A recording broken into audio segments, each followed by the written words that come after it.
ಆಶೀರ್ವಾದಗಳನ್ನು ಅರ್ಪಿಸ್ತಾ ಇದ್ದೇವೆ ಸರ್.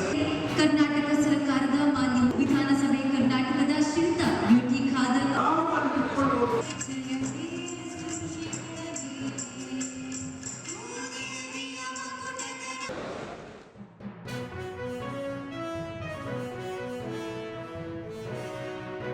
ವರ್ಷಗಳಾಗಿದ್ದಾವೆ. ಆ ಶತಮಾನೋತ್ಸವವನ್ನು ಆಚರಣೆ ಮಾಡ್ತಾ ಇದ್ದೀವಿ, ನೀವು ಆ ಕಾರ್ಯಕ್ರಮಕ್ಕೆ ಬರಬೇಕು ಅಂತೇಳಿ ಹೇಳಿದ್ರು. ನಾನು ತಕ್ಷಣವೇ ಒಪ್ಕೊಂಡೆ. ಯಾಕಂತಂದ್ರೆ ನಾರಾಯಣ ಗುರುಗಳು ಒಬ್ಬ ಜಾತ್ಯತೀತ ವ್ಯಕ್ತಿ.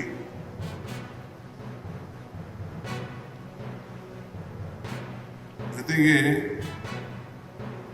ಇಡೀ ದೇಶದ ಜನರಿಗೆ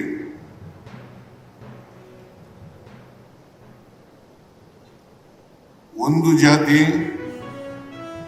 ಒಂದು ಮತ, ಒಬ್ಬ ದೇವರು ಅಂತಕ್ಕಂಥದ್ದನ್ನ ಸಾರ್ತಾರೆ. ನಮ್ಮಲ್ಲಿ ಅನೇಕ ಜಾತಿಗಳಿದ್ದಾವೆ, ಅನೇಕ ಧರ್ಮಗಳಿದ್ದಾವೆ.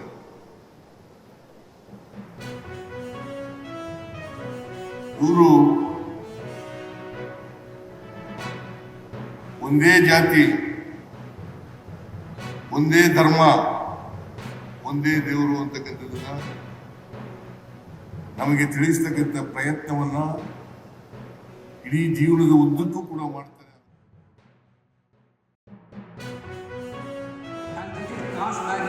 Had pushed thousands of people to despair.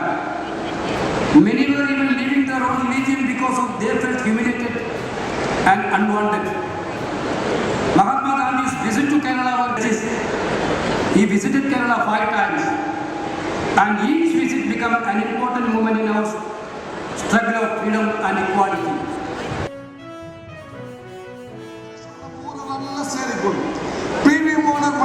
ನಾವು ಆಡಿಟೋರಿಯಂನಲ್ಲಿ ಮಾಡಲಿಕ್ಕೆ ತೀರ್ಮಾನ ಮಾಡಿದೆ ಅಂತ ನಾನು ಚರ್ಚೆ ಮಾಡಿದೆ. ನಾನು ಹೇಳಿದೆ, ಬ್ರಹ್ಮಶ್ರೀ ನಾರಾಯಣ ಗುರು ಮತ್ತು ಮಾಧವನ್ನು ನಾವು ಬರೀ ಆಡಿಟೋರಿಯಂ ಮಾತ್ರ ಸೀಮಿತವಾದಲ್ಲ, ಇದು ನಮ್ಮ ಕ್ಷೇತ್ರದಲ್ಲಿ ನಡೆಯೋದಂಥದ್ದು. ಇದನ್ನು ಬಹಿರಂಗವಾದ ಸಭೆ ಮಾಡಿ ನಾವು ಮೈದಾನದಲ್ಲಿ ಮಾಡುವುದಕ್ಕೆ ಏನು ಸಹಕಾರ ಬೇಕು, ನಮ್ಮ ಕ್ಷೇತ್ರ ಪ್ರತಿ ಜಾತಿ, ಪ್ರತಿ ವರ್ಗ, ಪ್ರತಿ ಪಕ್ಷ ಎಲ್ಲರಿಗೆ ಸಹ ಮಾಡ್ತದೆ ಹೇಳಿಕೊಂಡು ಇವತ್ತು ಅದ್ದೂರಿಯಾಗಿ ಇವತ್ತು ನೆಲೆ ನಿಂತ ಒಂದು ವಿಚಾರ ಇವತ್ತು ಆಗಿದೆ.